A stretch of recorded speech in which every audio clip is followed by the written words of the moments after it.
Mitch, welcome. Thank you, Brent. Good to be here. After a disappointing end to 2020-21, Berwick are once again on the charge with its recruiting. What are the movements throughout the club this summer? Yeah, mates, obviously they've lost Rantha Kalapotha. He's a big out, all-rounder, Wookie medalist. And he's gone to Case South Melbourne, linked up with his old coach, Will Carr again. And Brendan Rose, another big out, gone to Richmond. And they've also lost like Corey Bevan, Josh Holden. So they've got some losses to cover for. But then they've brought in Andrew Perrin, and he's a big in. Played 3 first-class games for Tasmania.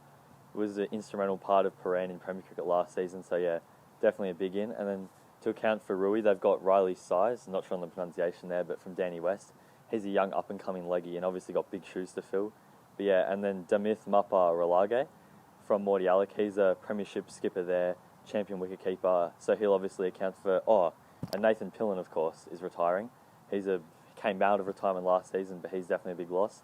But they've accounted for him well with Damith, and he should be a good step up and a good batsman for them. And just also, Matt Chasemore has stepped down as captain for Berwick, but will be replaced by James Wilcock, who's a very good candidate for the role. Springvale South have also been hard at work over the off-season. Who have they signed? Yeah, so they've brought in a few big recruitings on the bowling side of things with Josh Dowling from Narre South, obviously a very well-recognised pace bowler in DDCA circles, and Jade Herrick, another big in. He's got experience with Victoria and the Melbourne Renegades.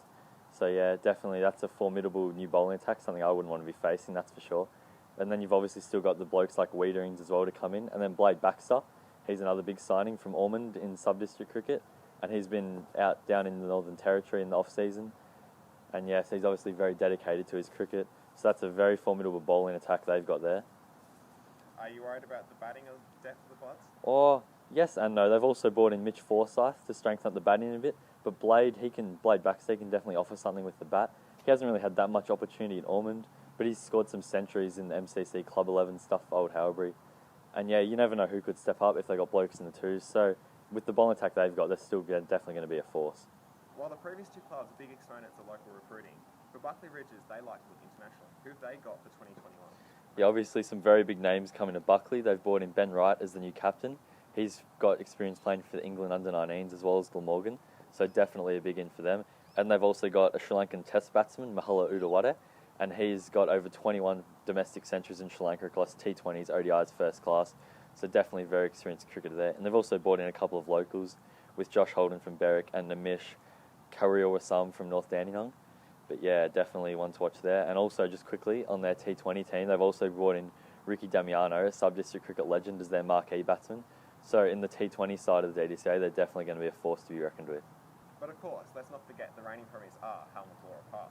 Can lightning strike twice for them? Mate, definitely. They haven't made massive waves in the recruiting spree like their fellow Buckley, Springy South, Berwick, but that's the beauty of being the hunted, not the hunter. They don't need to make those waves. They're the benchmark, and everyone is bringing in these players to chase them down. So they're definitely going to be there again, and I expect them in the semi-finals, maybe even the final. And they're obviously going to be high on belief and confidence. So narywarren is another club which is taking inspiration from the success of the Hawks. So what are their plans for the upcoming season?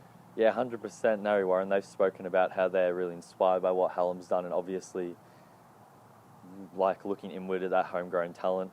So yeah, it obviously won't be instant for Narre. They're not going to come into Turf 1 and win the flag, but they've definitely got a long-term focus and the focus on growing from within. And if they can solidify their place in Turf 1 and kind of top up their talent along the way, they'll definitely be pushing for finals and beyond in a few years. Narre South, they've lost a few big names over the off-season. Who needs to stand up in their place in 2021/22? Yes, obviously you're referring to Josh Dowling then, who's crossed to Springvale South, and Scott Phillips as well. He's a very big loss for Narre South, champion all-rounder. He's almost like losing 2 players because he brings so much with the bat and ball. But then they're recruiting, they've brought in Harsha De Silva. He's a hard-hitting top-order bat from West Coburg. And as well, Jonty Jenner, he's a Narre South boy. He's played international cricket for Jersey. Didn't even know that was a country until this morning, but good on him. T20 international cricket doesn't get much better than that. So yeah, if those two can step up and fill the void, and obviously they'll have some bowlers coming in from within, and yeah. So there's been a lot of movement in and out of North Dandenong recently. Can we expect some serious improvement from the Maroons? Yeah, 100%. So they've obviously had Austin Helt returned. He had a 1-season stint with Endeavour Hills, but he's like a local boy there, very loved around the club, and they'll be excited to have him back because he was a very promising junior. And then they've also brought with him from Endeavour Hills Sahal Sadiq. He's a great bloke, and honestly, he's a very good bowler, and if he can just get his body right and refine his passion, he could be a real dark horse in Turf 1. A bit of an unknown commodity, I guess. And they've also brought in Sanjay Rodrigo, who's got first-class cricket experience in Sri Lanka, so he's definitely a strong bat. And North Dandenong, they've kind of been in that bottom 3 range of Turf 1, but I expect them this season to get closer to bridging the gap to that top 5 that we talk about. St Mary's have largely kept a stable setup for the upcoming season. What can you tell us about their chances? Yeah, St Mary's, they've kept their lists together, which is something the bigger clubs have struggled to do in this off-season. So that's a good positive for them. And you'll have to forgive me on the pronunciation here, but they've brought in Naniyaka Warasam Hallam Shirahara. So he should be a good recruit for them with the batting. And I'd say they'll be competitive and they'll be pushing to avoid relegation, but I wouldn't expect to see St Mary's in the finals. But I expect them to stay in Turf 1. So we obviously looked at Turf 1 just then, but Turf 2, HSD haven't taken very lightly to dropping down a division, have they? Yeah, no, they haven't at all. They've looked to youth. They've brought in a new young coach in Craig Cookie, and he's really passionate about coaching, and he's going to be hungry to kind of improve them. And then with him, he's brought a lot of young recruits. He's brought an off-spinner, Jordan Marenberg from Cranbourne with him. And then they've looked to kind of younger players in Premier Cricket, like Matt Blanche. He's another good bloke. He's kind of had some injury problems, but he should be recovering, and he's crossed from Frankston. They've brought in Jason Ward from Richmond as well, another good cricketer that can make an impact for them. And then they've brought in Mahisha Gamage, he's a leg spinner from Casey, as well as Trian De Silva, who's got first 11 experience with Dandenong and Victorian under-19 pace bowler former. So yeah, definitely one to watch HSC, and I'd expect them to be in Turf 1 next year. So finally, what do you expect to happen in Turf 1 this season? Yeah, well, I'm really excited about what's going to happen in Turf 1. There's been a lot of big recruits, and it's going to be a really strong competition.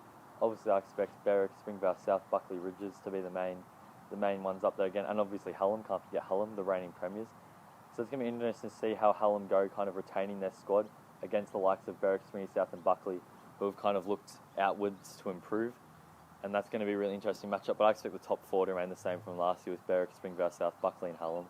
And then you've got, I'd say, Narre South and North Dandenong, those 2 fringe finals teams pushing for it. And yeah, really excited to see the great cricket. Quick prediction for Premier? Premier, I reckon I'm going to go Springvale South with their bowling attack. Can't look past it. It's very formidable.